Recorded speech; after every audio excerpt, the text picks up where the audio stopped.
अस्सलाम वालेकुम दोस्तों, कैसे हो? उम्मीद है कि सब खैरियत से होंगे। अल्लाह आप लोगों को ऐसे ही खुश रखे। सरकार दो आलम सल्लल्लाहु अलैहि वसल्लम की पूरी जिंदगी पर बनने वाली वीडियो सीरीज जिसका नाम मोहम्मद सब के लिए है सल्लल्लाहु अलैहि वसल्लम, ये उसका 57वां हिस्सा यानी पार्ट 57 है। अस्सलाम वालेकुम वरहमतुल्लाहि वबरकातुहू। उम्मीद है आप लोग सब खैरियत से होंगे। मैं भी अल्हम्दुलिल्लाह अल्लाह का लाख लाख शुक्र है सारा खैरियत से हूँ। और इंशाअल्लाह जिस वीडियो को रिएक्शन दे रहे हैं मिफ्ताही, इनके चैनल का नाम है। इनके चैनल का लिंक मैं डिस्क्रिप्शन बॉक्स में दे दूँगा। आप लोगों ने जैसे सब्सक्राइब करिएगा और मेरे वीडियो अंत तक देखिएगा। दोस्तों, ये सीरीज़ हम जो चला रहे हैं हमारे प्यारे आका नबी पाक सल्लल्लाहु ताला अलैहि वसल्लम की पूरी ज़िंदगी बनने वाली वीडियो सीरीज़ का ये 57वां पार्ट आज इंशाअल्लाह ने चाहा तो हम लोग मुकम्मल करेंगे, यानी कि 57। तो ये बहुत अहम सीरीज़ है। जिन हजरात ने भी इस सीरीज़ को शुरू से नहीं देखा हो तो मेरे चैनल जाके शुरू से लेकर एंड तक देख सकते हैं, क्योंकि ये जो सीरीज़ है हमारे प्यारे का नबी पाक सल्लल्लाहु अलैहि वसल्लम की पैदाइश से लेकर उनकी वफ़ात तक की पूरी मुकम्मल सीरीज़ है। मुफ्ती साहब ने बहुत अच्छे तरीके से समझाया भी है। एक चीज़ लफ्ज़ बढ़िया बताइए, बेहतरीन बताइए, हर इंसान के समझ में आ जाए। तो आप लोग इस चीज़ को ज़रूर देखिएगा और जितना हो सके इसको शेयर भी करिएगा, ताकि सबको हमारे प्यारे आका की सीरत के बारे में पता चलना चाहिए। जिनको नहीं मालूम है उन हज़रात को भी पता चल जाए। और इस सीरीज़ को जितना हो सके देखें, खुद भी देखें, दूसरों को भी ज़रूर शेयर करें। तो चलिए आइए बिना देरी के हम लोग इंशाअल्लाह तो देखते हैं 57वां भाग, फिर उसके बाद बात करते हैं। अस्सलाम वालेकुम दोस्तों, कैसे हो? उम्मीद है कि सब खैरियत से होंगे। अल्लाह आप लोगों को ऐसे ही खुश रखे। सरकार दो आलम सल्लल्लाहु अलैहि वसल्लम की पूरी जिंदगी पर बनने वाली वीडियो सीरीज जिसका नाम मोहम्मद सब के लिए है सल्लल्लाहु अलैहि वसल्लम, ये उसका 57वां हिस्सा यानी पार्ट 57 है। थोड़ा हम रिकैप कर लेते हैं कि हमने 56वें हिस्से में क्या सुना। हमने 56वें हिस्से में यानी पार्ट 56 में बीर मऊना का दर्दनाक वाकया सुना कि किस तरह लोगों ने 70 जलीलुल कद्र हाफिज आलिम कारी सहाबा को धोखे से शहीद किया, जिसका आप सल्लल्लाहु अलैहि वसल्लम को गहरा सदमा पहुंचा। आप सल्लल्लाहु अलैहि वसल्लम ने उन लोगों के लिए बद्दुआ भी फरमाई। उसके बाद हमने ग़ज़वे बनु नज़ीर के बारे में सुना कि किस तरह सहाबा ने और आप सल्लल्लाहु अलैहि वसल्लम ने बनु नज़ीर का मुहासरा घेराव किया, और घेराव इतना सख्त था कि बिना लड़े ही यहूदियों ने हथियार डाल दिए इस शर्त पर कि हमें सिर्फ यहाँ से जाने दिया जाए। आप सल्लल्लाहु अलैहि वसल्लम ने यहूदियों को जाने की इजाज़त दे दी। यहूदियों ने अपना सामान वगैरह सब लपेटा और मदीना से निकल गए। उसके बाद हमने ग़ज़वे ज़ातुर रिक़ा के बारे में सुना। फिर हमने ये भी सुना कि ग़ज़वे उहद में अबू सुफियान ने मुसलमानों को चैलेंज किया था कि हम अगले साल में बदर में फिर से तुमसे लड़ने के लिए आएंगे, क्या तुमको ये चैलेंज कबूल है? तो आप सल्लल्लाहु अलैहि वसल्लम ने उस चैलेंज को कबूल किया था।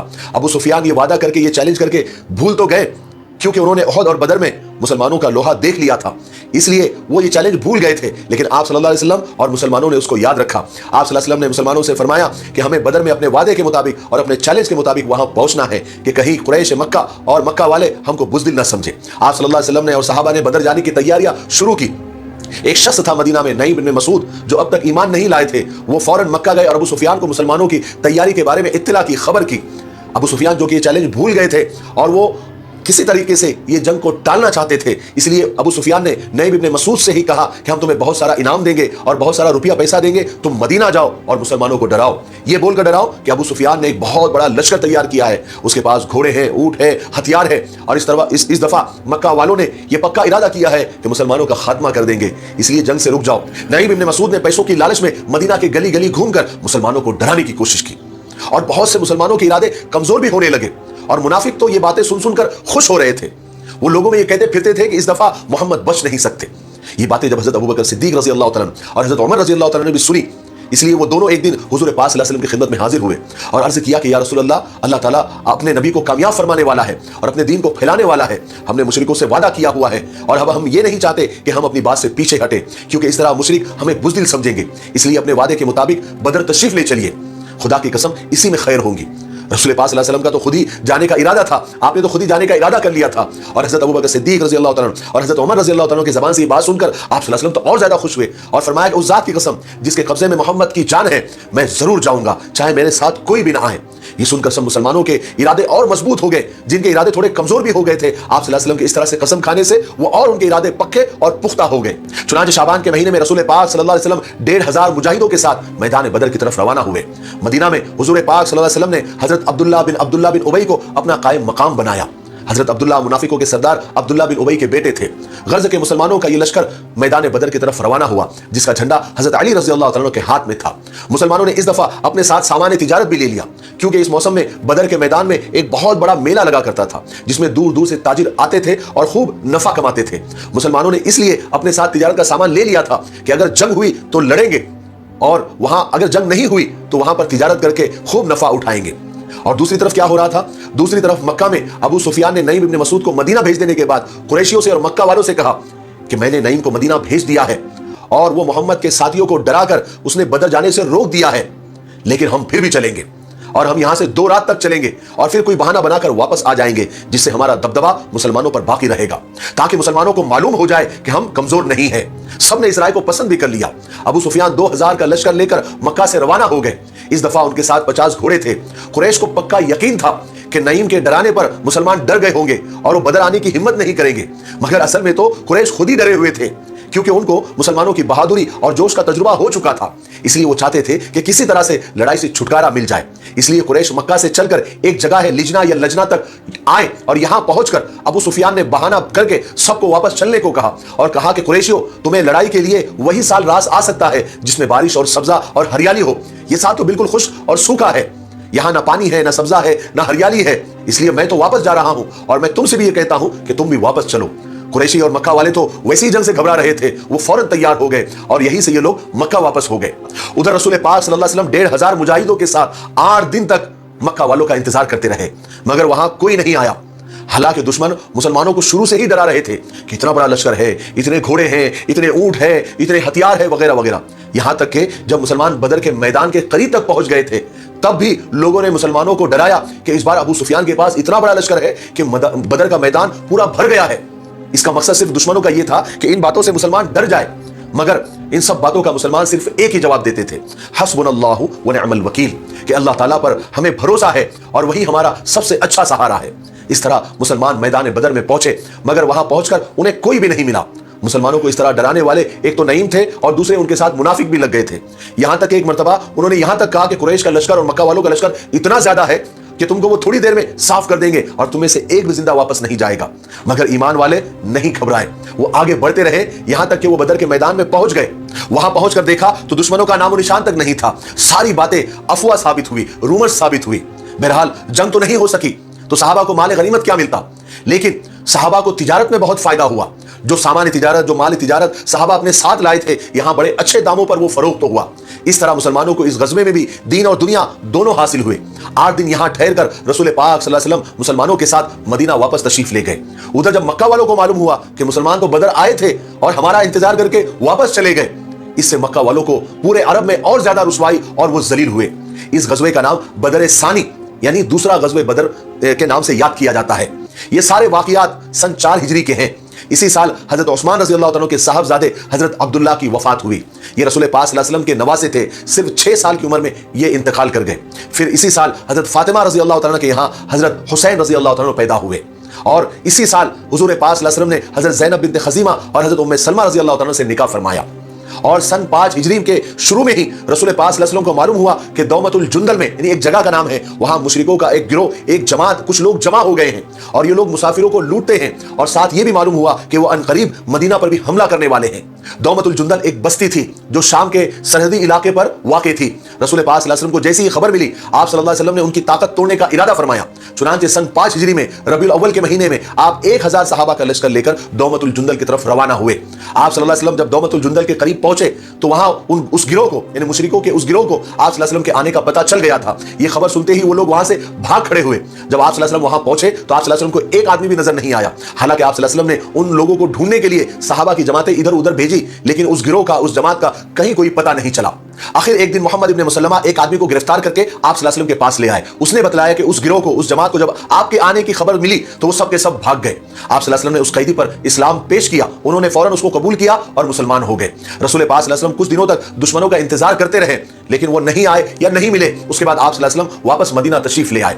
اس طرح اللہ تبارک و تعالیٰ نے دشمنوں کے دلوں میں ایمان والوں کا رعب اور دبدبہ پیدا کر دیا تھا، جس کی وجہ سے بہت سارے موقعوں پر بنا لڑے ہی ایمان والوں کو کامیابی حاصل ہو جاتی تھی۔ یہی حال مکہ والوں کا، قریشیوں کا ہو گیا تھا۔ احد کے بعد ان کی ہمتیں ٹوٹ گئی تھی، ایمان والوں کا ڈر ان کے دل میں بیٹھ گیا تھا۔ وہ रसूल पाक सल्लल्लाहु अलैहि वसल्लम और सहाबा के साथ जंग के ख्याल से भी घबराते थे। इसी तरह यहूदी भी फसाद करने वाले लोग थे और रसूल पाक सल्लल्लाहु अलैहि वसल्लम ये सब बातें जानते थे कि वो मुसलमानों से जलते हैं। मदीना के आसपास उनके कई कबीले थे और ये सब बाअसर लोग थे। हालांकि आप सल्लल्लाहु अलैहि वसल्लम ने उनके साथ अमन का मुआहिदा और एग्रीमेंट किया था और यहूदियों को बराबर का हक भी दिया था, मगर उन्होंने मुआहिदे की और उस एग्रीमेंट की कोई परवाह नहीं की और मुसलमानों के खिलाफ साजिशें करने में लग गए, ईमान वालों के खिलाफ तलवारें उठाई। इसलिए आप सल्लल्लाहु अलैहि वसल्लम ने पहले बनु कैनुका को और फिर बनु नजीर को मदीना से जिला वतन कर दिया और इससे दूसरे यहूदियों पर भी मुसलमानों का रोब और दबदबा पैदा हो गया। उनकी साजिशें कम तो हो गई, मगर यहूदियों के दिलों में मुसलमानों से नफरत भरी हुई थी और मुसलमानों की तरक्की देखकर हर वक्त जला करते थे, हसद किया करते थे। बनु नजीर के यहूदी मदीना से निकल तो गए, मगर अब रसूल पाक सल्लल्लाहु अलैहि वसल्लम और मुसलमानों से उनकी दुश्मनी और ज्यादा बढ़ गई थी। मदीना से निकलने के बाद कुछ तो शाम की सरहद की तरफ चले गए और कुछ खैबर के किले में जाकर आबाद हुए। खैबर में उनकी बड़ी आओ भगत हुई। यहूदियों के दिलों में मुसलमानों की दुश्मनी पक रही थी, इसलिए वो यहां भी चैन से नहीं बैठे, बल्कि उन्होंने इस दफा मुसलमानों के खिलाफ एक बड़ी खतरनाक साजिश की। बनु नजीर के जो यहूदी खैबर में आकर बसे थे, उनमें बड़े बड़े सरदार भी थे। उन सरदारों के जो नाम है जो काबिल जिक्र है, हुई बिन अख्तब, सलाम बिन मशकम, कताना बिन अबू हकीक और अबू आमिर फासिक थे। उन्होंने मुसलमानों से अपनी दुश्मनी निकालने के लिए एक और बड़ी चाल चली। वो ये कि उन्होंने मक्का के लोगों को फिर से मुसलमानों के खिलाफ भड़काना शुरू किया ताकि कुरैशी और मक्का वाले और दूसरे और कबीले वालों को अपने साथ मिला ले और फिर एक साथ मदीना के ऊपर चढ़ाई करे, मदीना पर हमला करें। इस फैसले के बाद सब यहूदी सरदार मक्का पहुंचे। यहां वो कुरैश के सरदारों से मिले और रसूल पाक सल्लल्लाहु अलैहि वसल्लम और मुसलमानों के खिलाफ भड़काना शुरू किया। हालांकि उन्हें भड़काने की जरूरत नहीं थी, लेकिन और आग को उन्होंने तपाना शुरू किया। यहां पर यहूदियों ने कुरैश के सरदारों से कहा कि जब तक मोहम्मद का काम हम तमाम ना कर दे, हम साथ साथ रहेंगे। कुरैश के लोग और मक्का वाले ये सुनकर तो बहुत खुश हो गए। अबू सुफियान ने फौरन कहा, मरहबा मरहबा, खुशामदीद, वेलकम। हम दुनिया में सबसे ज्यादा उस शख्स को पसंद करते हैं जो मोहम्मद की दुश्मनी में हमारा साथ दे। फिर कुरैशियों ने ऐसी बातों बातों में पूछा कि यहूदियों, तुम लोग तो किताब वाले लोग हो, इल्म वाले लोग हो, जरा ये बताओ कि मोहम्मद से जो हमारा झगड़ा चल रहा है उससे मुतालिक तुम्हारा क्या ख्याल है? हमारा दीन अच्छा है या मोहम्मद का दीन अच्छा है? अब यहूदी के पास झूठ बोलने का इससे अच्छा और क्या मौका हो सकता था। उन्होंने कहा कि नहीं नहीं, तुम्हारा दीन ज्यादा अच्छा है, तुम लोग हकीकत में उन लोगों से बेहतर हो। इस तरह ऐसी चिकनी चुपड़ी और झूठी सच्ची बातें करके यहूदियों ने कुरैश को बहकाकर अपने साथ मिला लिया। कुरैश और मक्का वालों ने फौरन जोश के साथ जंग का इकरार कर लिया। उसी वक्त 50 सरदारों ने बैतुल्लाह में जाकर यह अहद किया, यह वादा किया कि हम सब एक साथ होकर मदीना पर हमला करेंगे। यहां कुरैश के साथ बात पक्की करके यहूदी अरब के दूसरे कबीलों के पास भी गए, उनको भी झूठ सच बताकर और हुजूर पाक सल्लल्लाहु अलैहि वसल्लम और मुसलमानों के खिलाफ भड़काया। वहां से भी हजारों आदमियों से वादे लिए गए। फिर ये यहूदी कबीले गतफान में भी गए, वहां भी उन्होंने यही बातें झूठी सच्ची कही और उनके साथ भी वादा लिया और उनको लालच भी दिया कि अगर तुम लोग हमारी मदद करेंगे तो हम तुम्हें खैबर की 1 साल की खजूरें भी देंगे। इस तरह लालच में और झूठ सच बोलकर यहूदियों ने सारे अरब में मुसलमानों के खिलाफ और हुजूर के खिलाफ नफरत और गुस्सा फैला दिया। छोटे और बड़े कबीलों को मिलाकर और मक्का वाले और कुरैशियों को मिलाकर यहूदियों ने पूरे 10,000 आदमियों का लश्कर तैयार कर दिया। इस लश्कर में हजारों ऊंट थे, सैकड़ों घोड़े थे और यहूदियों ने यह कार्रवाई इतने खुफिया तरीके से की कि मदीना में रसूल पाक सल्लल्लाहु अलैहि वसल्लम को और मुसलमानों को इसकी खबर तक नहीं हो सकी। अब इस जबरदस्त लश्कर ने मक्का से कूच करने की तैयारी भी शुरू कर दी और लश्कर के 3 हिस्से किए और सबके अलग अलग सिपा सालार बनाए और पूरे लश्कर का सिपा सालार अबू सुफियान को बनाया गया। कबीले खुजा जो मुसलमानों का दोस्त कबीला था, जब इस लश्कर ने इस जबरदस्त लश्कर की मदीना जाने की तैयारी देखी तो कबीले खुजा का काफिला तेजी से मदीना के लिए रवाना हुआ ताकि रसूल पाक सल्लल्लाहु अलैहि वसल्लम को और मुसलमानों को इस लश्कर की खबर दे सके। यह काफिला 4 रातों में मदीना पहुंच गया और वहां जाकर उन्होंने हुजूर पाक सल्लल्लाहु अलैहि वसल्लम को यहूदियों की साजिश की इत्तला दी कि अरब के कबीलों को यहूदियों ने भड़काकर एक जबरदस्त लश्कर तैयार किया है और वो सब मक्का से निकल गए हैं और मदीना पर चढ़ाई करने वाले हैं, मदीना पर हमला करने वाले हैं। क्या आपको पता है ये किस जंग की तैयारियां चल रही थी? इस जंग का नाम क्या था? तो इस जंग का नाम गज़वे खंदक है। ये गज़वे खंदक की तैयारी। ये तमाम रिएक्शन जो हमने देखा हमारे प्यारे आका नबी पाक सल्लल्लाहु अलैहि वसल्लम की पूरी ज़िंदगी बनी वीडियो सीरीज़ का 57 भाग अल्हम्दुलिल्लाह हमने आज मुकम्मल कर लिया है, यानी कि 57। अब इंशाअल्लाह ने चाहा तो 58 पार्ट में हम आपसे मुलाकात करेंगे। तब तक के लिए इस वीडियो जितना हो सके शेयर करें, ख़ुद भी देखें, दूसरों को भी इसको दावत दें देखने की, यानी कि शेयर करें। और बहुत बेहतरीन सीरीज़ है ये, हमारे प्यारे आका की सीरत की बनी हुई है और ज़िंदगी को एकदम उतार लें कि जैसे हमारे प्यारे आका ने ज़िंदगी जिया है, कोशिश करें उन्हीं के बताए हुए रास्ते पर चलें, उनकी नकल उतारें, तो इंशाअल्लाह ने चाहा तो ज़रूर दुनिया और आखिरत दोनों कामयाब हो जाएगी। तो इंशाअल्लाह ने चाहा तो हम मिलेंगे नेक्स्ट वीडियो में। तब तक के लिए अस्सलाम वालेकुम व रहमतुल्लाहि व बरकातहू।